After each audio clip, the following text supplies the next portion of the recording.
Busy night last night as well. As the first message I received this morning was, the people have spoken. And on the line right now is Samantha Colosimo Testa. Of course, the asphalt plant last night over on Wers Ave was the issue. There was going to be a vote. There was a vote. And Samantha, good morning. The Common Council surprised a few people last night. Yeah, they did. Yeah, so the myself included. the vote was 6-2, and rejecting that plan to go over there on the banks of the Mohawk River.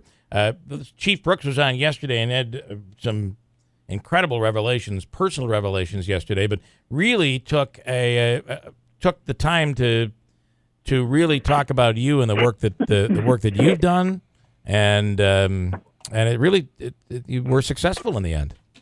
Well, and I brought it up to you guys when I was doing all the research and whatnot on that specific parcel and company.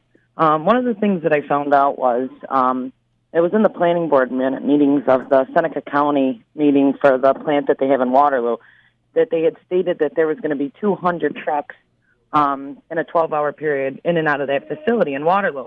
So I had asked them, what size is it going to be the same size facility as Waterloo's here in Utica? And they said yes. So I said, well, how can you have 200 trucks in a 12-hour day there and not have 200 trucks here? Yeah. Well, when they originally told us 35, they said, well, it's 35 times 4. So, I mean, that was kind of like a game changer for everybody, because you're looking at close to 150 trucks a day in and out of that facility. Right, I mean, especially with the backup, of traffic that's already there. And, another thing that was brought up concern was the zoning board application. Back in July, Riccelli was the applicant and the city of Utica was the owner.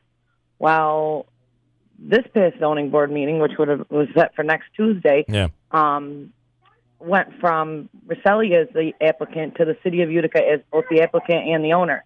And what that did was actually create a hardship for the property.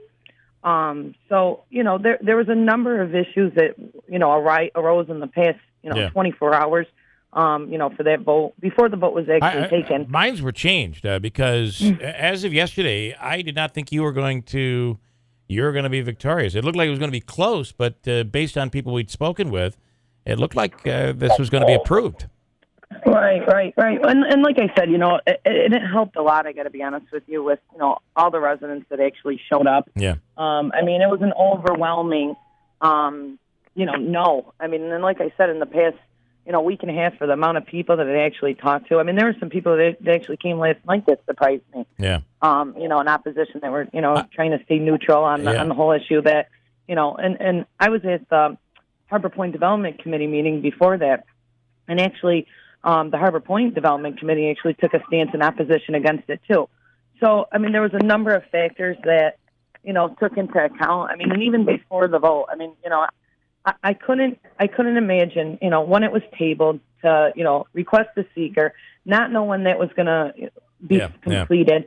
Yeah. I didn't feel comfortable for somebody that, was going to complete a seeker, not own the property, so there was just a number of factors that took into account that I was uncomfortable with, and Councilwoman McNeil helped me through it all, and it was a good turnout. One of the other issues, I mean, you dealt a blow to the mayor, who obviously was for this plant.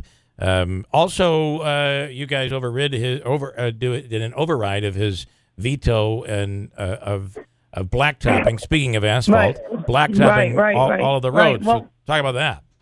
Right. Well, I mean, that was supported as an 8-1 vote to begin with, so it already had the support to be overridden. So, I mean, I think it was just kind of to set a precedent that that's not what he wanted, and so be it. But the council made the decision again to override that and move forward with it. Are you because, again?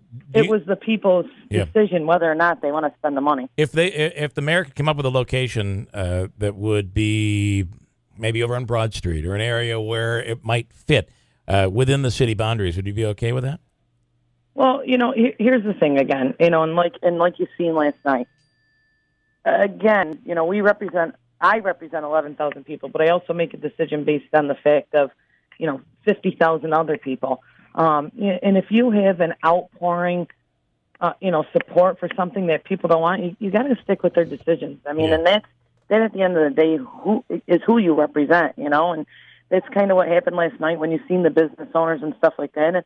And, again, I think moving forward, what, the administration needs to do is, if they choose a location, to sit down and talk with the residents, make sure that, they know what's going on, instead of, saying, oh, what, an asphalt plant's going in your backyard.